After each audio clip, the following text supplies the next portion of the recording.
Fala pessoal, beleza? Espero que vocês tenham descansado aí, Natal, Ano Novo. Vamos voltar então ao nosso projeto Enem. A aula de hoje, pessoal, é a respeito de urbanização. Mas antes da gente começar, é muito importante que vocês se inscrevam nas nossas redes sociais, pessoal. Se inscrevam no nosso canal do YouTube, nos sigam nas nossas redes sociais, visite nossa plataforma, tem muita coisa bacana lá também. Eu sou o professor Galvão, pessoal, professor de Geografia aqui da Escola Online.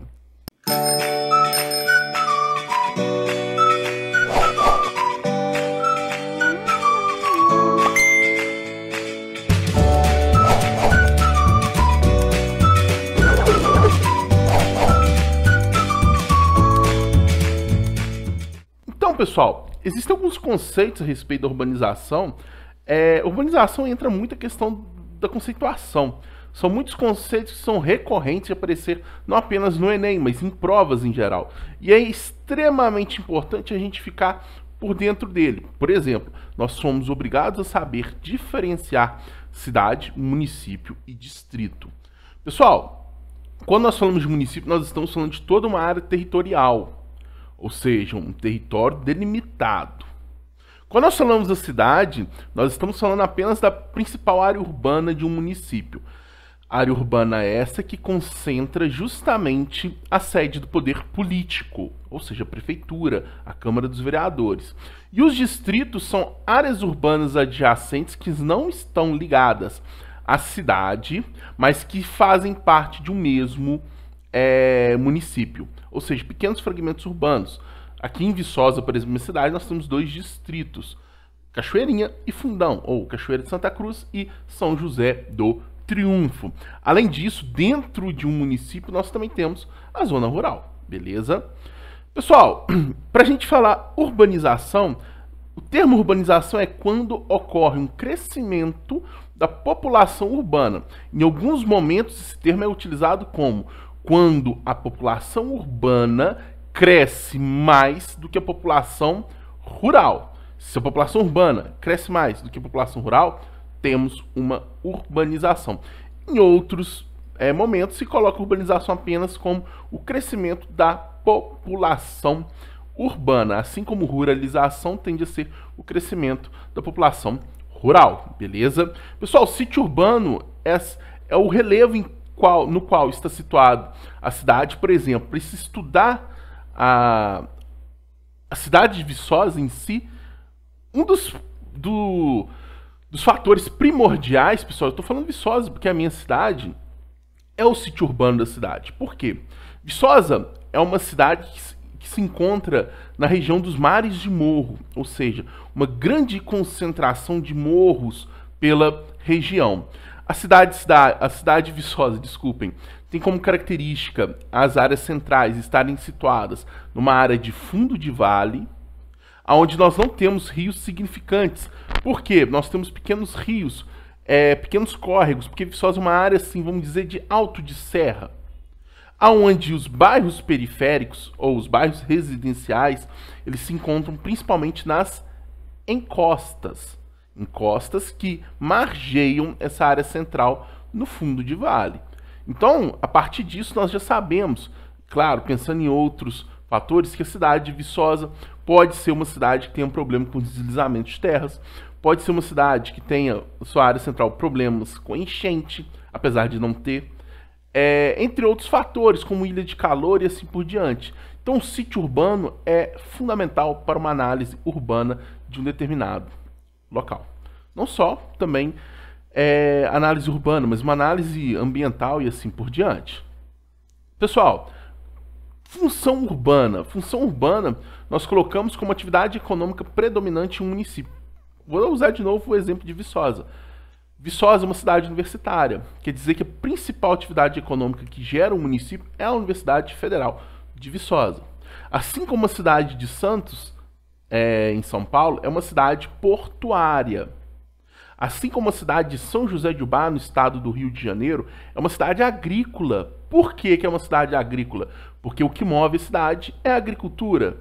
Assim como a cidade de Brasília é uma cidade administrativa, assim como Ouro Preto é uma cidade turística, uma cidade também, além de turística, histórica, e assim por diante. Beleza? Existem cidades, pessoal, que nós não podemos caracterizá-la apenas como uma função. Por exemplo, São Paulo. São Paulo é considerada uma cidade complexa, devido aos vários fatores preponderantes existentes nela. Pessoal, a rede urbana, fiquem espertos agora. O que eu fiquei estudando por 2 meses quando eu fiz o curso de Geografia no FV, eu vou falar com vocês agora em 2 minutos.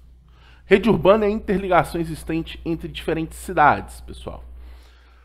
Como assim interligação? Vocês concordam que uma cidade sozinha não consegue sobreviver? Nós não estamos vivendo mais no feudalismo, estamos vivendo num mundo globalizado. Por exemplo, vamos supor que tem uma cidade A e uma cidade B. A cidade B tem 1 milhão de habitantes, a cidade A tem 10 mil habitantes. Ah, a cidade B, que é pequenininha, ela necessita muito da cidade A, que é uma cidade grande. Na realidade, as duas necessitam uma da outra. A cidade pequena, ela tende a produzir, por exemplo, os alimentos às cidades maiores. Enquanto as cidades maiores são detentoras de serviços essenciais, como hospitais mais avançados. Quando você tem um problema de saúde um pouco mais grave, é elas que você recorre ao estudo também no ensino superior e assim por diante. Ou seja, existe essa ligação entre essas cidades, né? Isso configura uma rede urbana. Claro, não é apenas entre 2 cidades. Quando nós falamos de rede urbana, nós estamos falando de toda a interligação existente dentro de um território ou dentro do planeta. Claro, uma cidade maior, uma cidade com maior quantidade de serviços, com maior quantidade de funções, tende a ter uma rede urbana mais complexa. Porque existe uma ligação dela com demais cidades muito superior. Aquela cidade de 10 mil habitantes, ela deve ter ligação com um número restrito de cidades. Uma cidade de 5 mil habitantes no Rio Grande do Sul dificilmente vai ter uma ligação direta com uma cidade de 5 mil habitantes lá em Roraima. Beleza? Então isso seria a rede urbana. Pessoal, quanto mais importante o nível da hierarquia de uma cidade, mais densa tende a ser a sua rede urbana. E nós temos outro conceito que é a hierarquia urbana, outro conceito muito importante. A hierarquia urbana é justamente o nível de influência de cada cidade. Agora a gente tem que tomar um pouco de cuidado, porque existem 2 classificações de hierarquia urbana. Existe uma adotada pelo IBGE que coloca São Paulo e São Paulo como grande metrópole, São Paulo como uma grande metrópole nacional, como a cidade mais importante do país. Rio de Janeiro e Brasília como metrópoles nacionais, ou seja, cidades que são extremamente importantes para o país também, e outras metrópoles, como Belo Horizonte, Curitiba, Fortaleza, Salvador, Recife, Goiânia, como cidades que possuem um nível de influência muito grande também. Aí vem cidades não sei o que, bababá, centro subregional e assim por diante. Existe uma outra que é geralzona, que inicia a partir da cidade global, que são as cidades que possuem um poder de influência no âmbito global. O Brasil, por exemplo, tem 2 cidades globais, São Paulo e Rio de Janeiro. São Paulo com um nível de influência superior ao Rio, Rio de Janeiro, uma cidade global de um nível de influência um pouco menor. É interessante porque o Rio de Janeiro se consolida como uma cidade global agora no século XXI. Houve, na realidade, um grande esforço do governo brasileiro, do governo do estado do Rio e da prefeitura do Rio de Janeiro, de colocar o Rio de Janeiro, vamos inserir o Rio de Janeiro nesse âmbito global. De que forma? Pessoal, o Rio de Janeiro recebeu uma série de eventos globais neste período. Por exemplo, Jogos Pan-Americanos em 2007, Jornada Mundial da Juventude em 2012, Olimpíadas em 2016, uma final de Copa do Mundo em 2014, turnês de bandas famosas no mundo inteiro durante esse período, que fez com que o Rio de Janeiro literalmente entrasse nessa questão de importância global no cenário da globalização, beleza? E São Paulo como principal centro político não, mas principalmente econômico, de relações econômicas da América Latina. Ah, esqueci isso daí, ó, desculpem. Pessoal, conurbação. A conurbação, pessoal, é quando uma cidade extrapola os limites do seu município. Por exemplo, Belo Horizonte. A cidade de Belo Horizonte, ela já cresceu ao ponto que ela agora cresce em territórios de outros municípios. Um exemplo, o BH Shopping. Muita gente fala, vou lá em Belo Horizonte, vou no BH Shopping. Pra gente que vem da zona da Mata Mineira, a gente chega ali pela BR-040 no BH Shopping. Só que o BH Shopping não se encontra em Belo Horizonte. O BH Shopping pertence a Nova Lima. Betim Contagem em Belo Horizonte, você não sabe quem é quem. Por quê? Porque houve a união dessas malhas urbanas. Então, a conurbação é quando a área urbana de uma determinada cidade extrapola os seus limites municipais. Aqui nós temos o caso de Goiânia. Aqui é Goiânia, aqui é Aparecida de Goiânia. Agora me fala, onde que termina um e onde começa outro? A gente não consegue ver. Porque houve essa expansão urbana que juntou essa malha urbana em 2 municípios. Beleza? Outros conceitos importantes. Macrocefalia urbana é quando uma única cidade corresponde a um contingente populacional significativo do total de uma população. Por exemplo, Montevidéu, no Uruguai. A cidade de Montevidéu, pessoal, se eu não me engano, agora eu estou em dúvida se ela tem 3 milhões de habitantes ou 1,5 milhões de habitantes. Eu sei que Montevidéu em si corresponde a praticamente 50% ou um pouco mais de 50% da população toda do Uruguai. Olha só, uma grande concentração em um único local. Isso gera alguns problemas, como problemas urbanos sérios, porque você tem uma grande concentração populacional em alguns lugares e outros lugares sem uma população tão significativa. Alguns autores colocam também como uma macrocefalia urbana a cidade de São Paulo, com mais de 20 milhões de habitantes, uma unidade urbana muito significativa. Em relação ao estado de São Paulo, é praticamente metade da população do estado de São Paulo, na metropolitana de São Paulo. Beleza? Megacidades são cidades que têm mais de 10 milhões de habitantes. No Brasil, nós temos 2. Quando nós pegamos a unidade urbana, considerando a região metropolitana, no Brasil, nós temos São Paulo com praticamente 20 milhões de habitantes e o Rio de Janeiro de 12 para 13 milhões de habitantes. Eu acho que falei 20 mil habitantes, não, é 20 milhões de habitantes em São Paulo, beleza? E é interessante, porque hoje nós temos um grande número de megacidades em países subdesenvolvidos, onde nós temos um crescimento urbano superior que os países desenvolvidos que já são urbanizados, com predomínio de população urbana há muito mais tempo, né? A gentrificação, pessoal, é você dar um novo uso, você ressignificar um território, seja construindo algo numa área antes pouco explorada, ou dando uma nova função a uma área deprimente, decadente de uma cidade. Por exemplo, vamos supor que existe uma área de um centro histórico de uma cidade, onde começa a cidade, mas que hoje é uma área decadente. Existem prédios abandonados, como ocorre, por exemplo, no centro antigo de São Paulo. O governo, por ser uma área então decadente, desvalorizada, você vai ter um predomínio de populações pobres ali. Porque não é uma área concorrida pela especulação imobiliária. É comum esses prédios abandonados serem ocupados por sem-tetos. É comum você ter um grande número de pessoas pedindo dinheiro, pessoas com dificuldades financeiras nessas regiões. Se por um acaso a prefeitura dessa determinada cidade, como a cidade de São Paulo, dá um novo uso ao centro antigo, por exemplo, a gente fala que é uma gentrificação. De que forma? Faz aquilo ali ser um centro cultural da cidade. Abrindo museus, abrindo teatros. Vai valorizar, não vai? Vai. Mas a valorização de um determinado local, ela gera o quê? Ela tende a gerar a segregação. Locais valorizados, eles expulsam, vamos dizer assim, populações pobres. Então a gentrificação ela pode ser perversa, ela pode ser segregadora, mas ao mesmo tempo existe um viés da gentrificação que vem sendo discutido, que você utiliza essas áreas que estão deixadas de lado em prol da sociedade. Prédios abandonados do governo, ao invés de você deixar ele cair, reforma, cria moradia popular naquele prédio, um monte de apartamento. Então existem essas ideias também. Aqui nós temos um exemplo, por exemplo, de uma gentrificação, uma usina, uma indústria abandonada, pode ser em Detroit, pode ser em Londres, começa a dar um uso para ela, estúdio, não sei o que, aqui ainda não tem nada.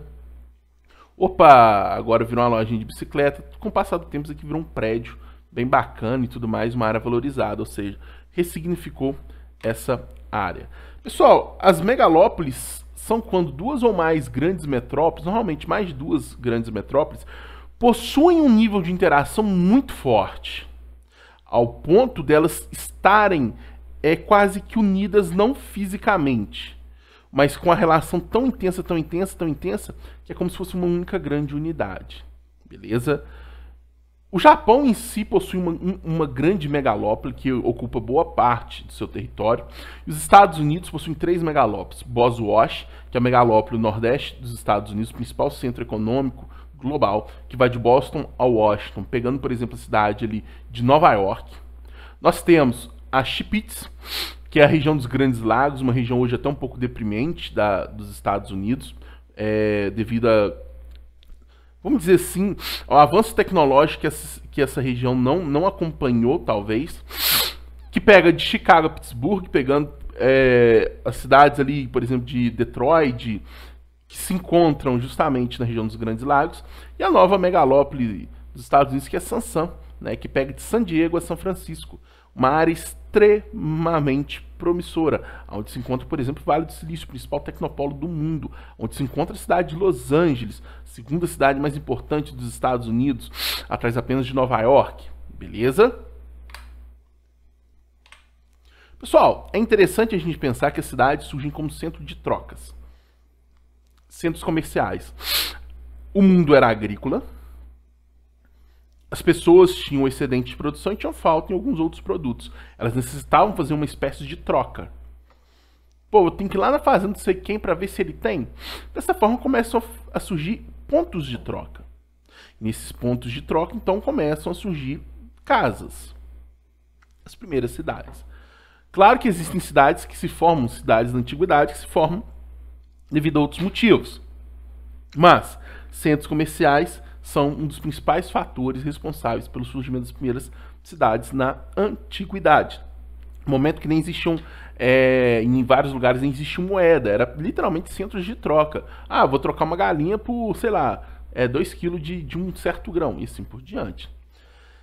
No feudalismo, nós estamos falando de cidades completamente fechadas, no feudo, beleza? Mas, a partir do fim do feudalismo, com o início, com a ascensão da burguesia, o início do capitalismo comercial, nós temos a expansão das cidades. Os centros comerciais crescem.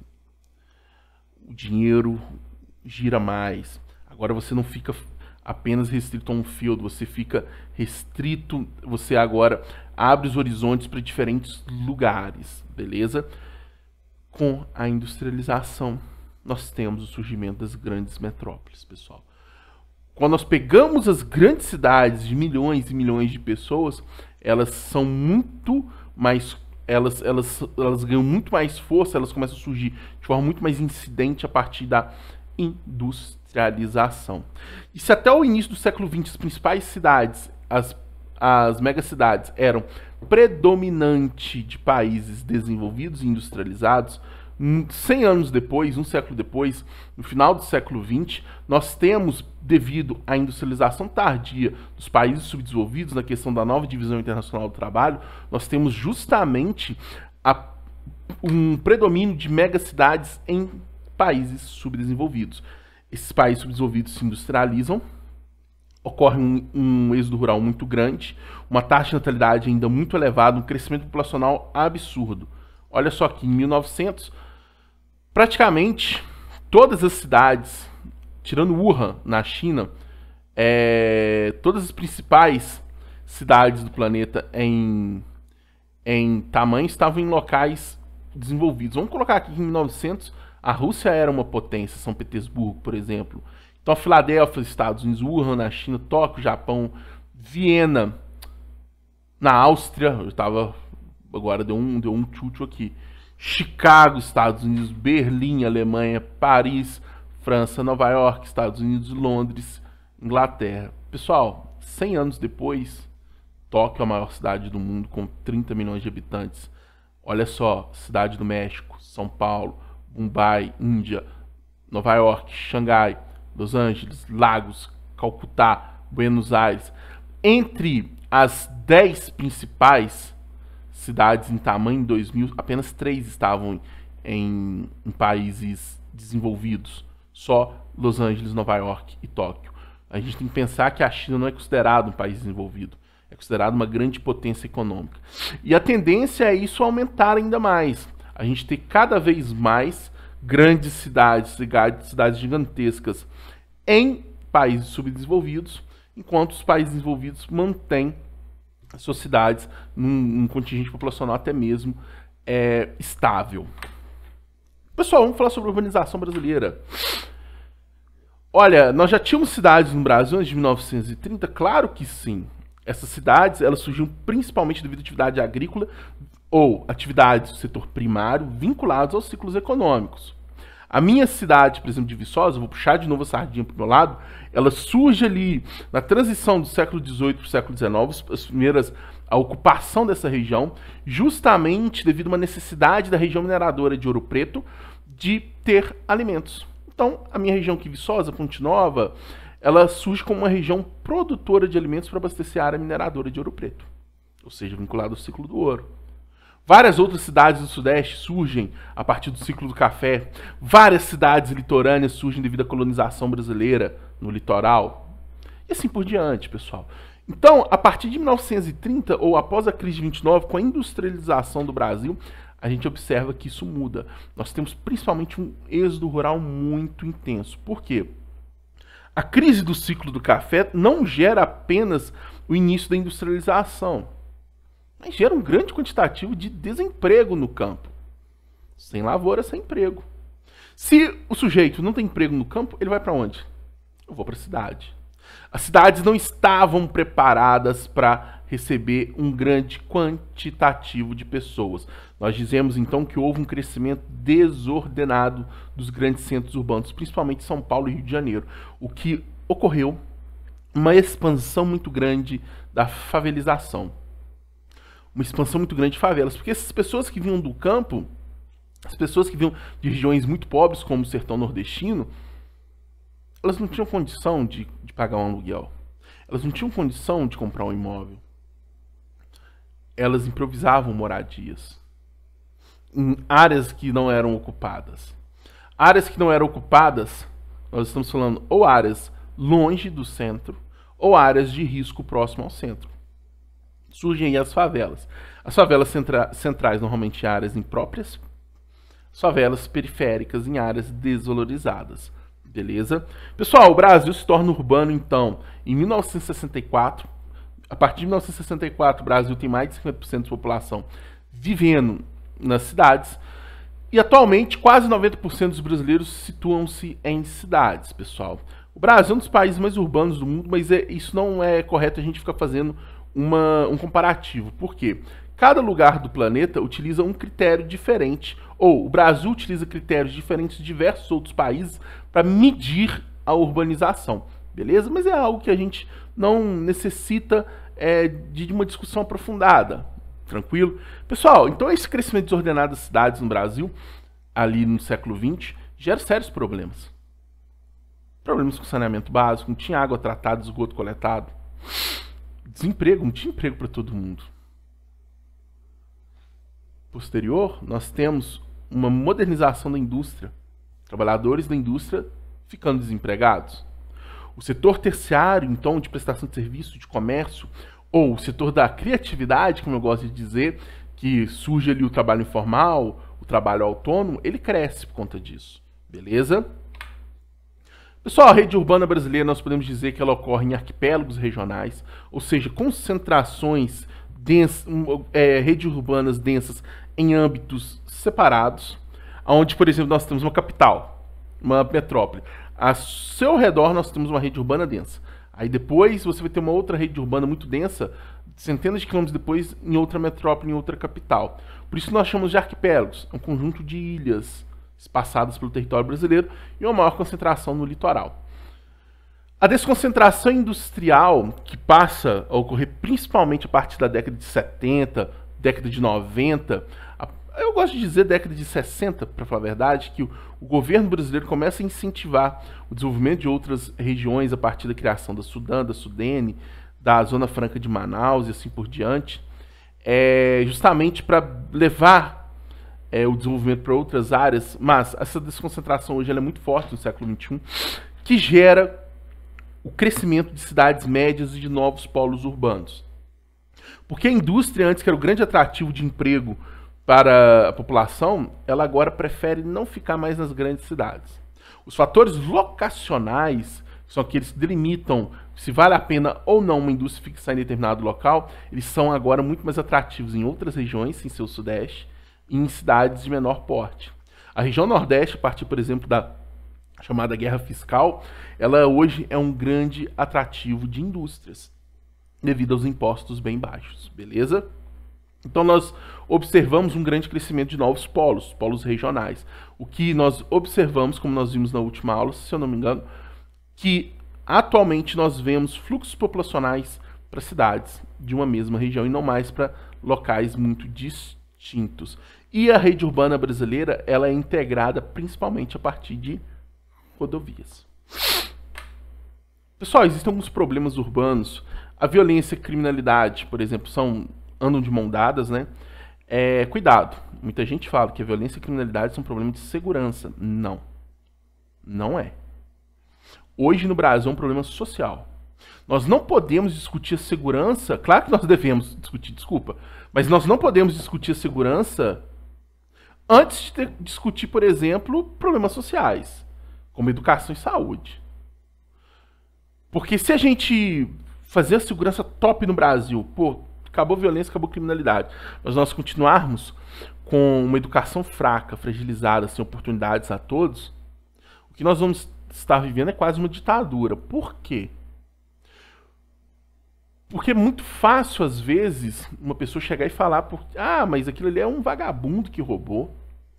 É muito fácil uma pessoa falar que o cara que rouba é um vagabundo se você nunca passou fome na sua vida. Existem vários e vários casos de pessoas que relatam que roubaram para dar comida para os seus filhos, para dar comida para sua família, porque estava passando fome. Existem aquelas pessoas que é porque não tem nada para fazer da vida mesmo. Mas a partir do momento que nós tivermos uma educação de qualidade, uma saúde de qualidade, tivermos uma vida mais digna a todas as classes sociais, uma maior igualdade entre as classes, aí a violência e a criminalidade, se ela persistir, aí vira um problema de segurança. Porque é muito complicado. Uma pessoa está sem oportunidade, uma pessoa que não tem condição nem de estudar, porque precisa ajudar dentro de casa. É muito, muito difícil para ele não pensar em... A única forma, talvez, que ele vê de melhorar de vida é justamente roubando. Apesar de não ser a única. Mas o sujeito não tem nem direito ao estudo. Como que ele vai melhorar de vida? É muito difícil. O sujeito que às vezes, que nasce numa favela de grande porte, às vezes ele vê como um reflexo do sujeito que é o padrão de vida, o jogador de futebol, o Neymar da vida. Pô, eu quero ser o Neymar. Aí ele vê que não vai dar certo. Pô, tem uns caras que jogam mais bola que eu. Aí ele quer ser o Nobru do Free Fire. Pô, mas ele não tem um celular bom, cara. Celularzinho, trava zóio, internet horrível. Não vai rolar o Free Fire. Que outro cara que ele vê, que deu certo na vida, que tem dinheiro, que tem carro, uma casa boa, ar-condicionado? É o traficante na favela. Então aquele menino vê, pô, a oportunidade que eu tenho então é virar traficante. Então, pessoal, não é um problema do tráfico, na minha opinião. Claro que é o problema, o tráfico está inserido aí.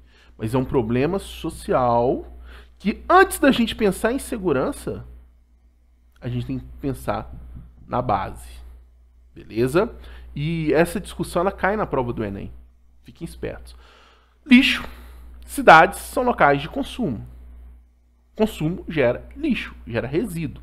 O problema do lixo, pessoal, nós precisamos diminuir o consumo.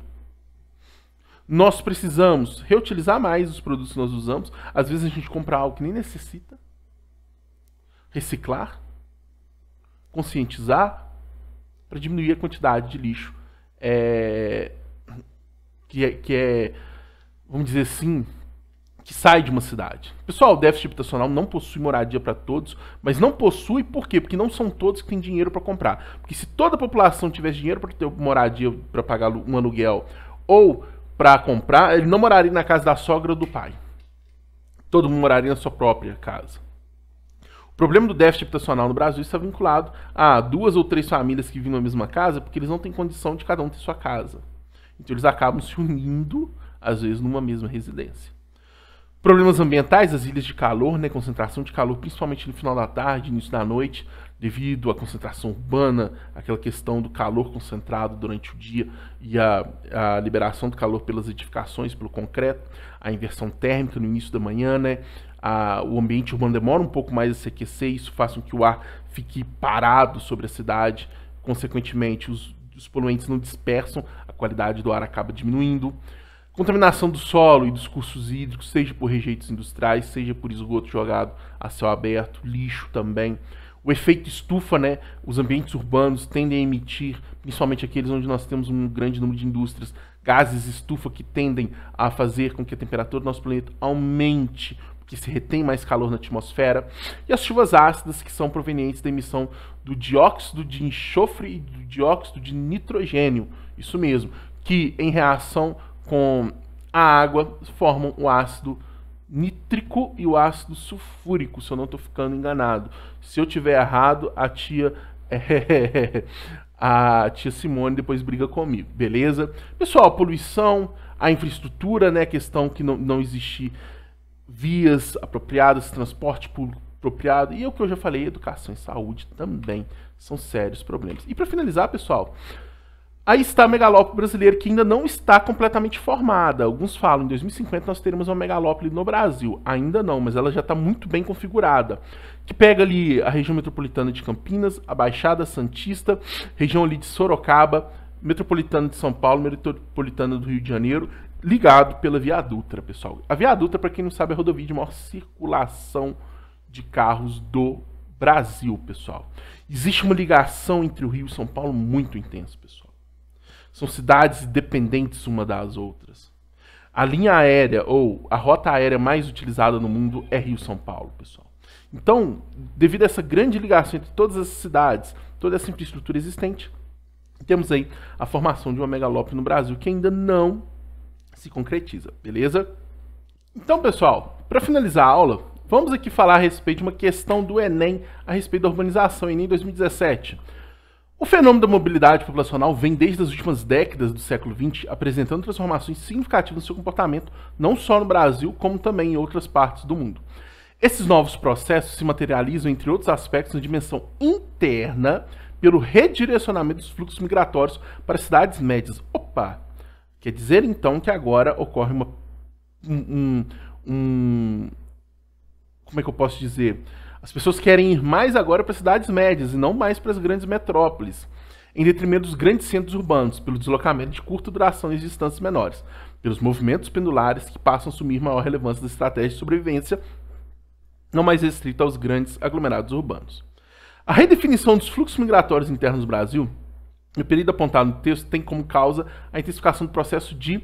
Pessoal, foi o que eu falei. Nós vivemos um momento em que as indústrias preferem ir para as regiões não tão concentradas como o Sudeste ou para cidades médias, na chamada desconcentração industrial. Para então, resposta letra D. Beleza? Questãozinha tranquila. Beleza? Qualquer dúvida que tiver aí, estou à disposição. Só mandar aqui nos comentários que eu respondo você. Forte abraço, tamo junto e até a próxima. Valeu!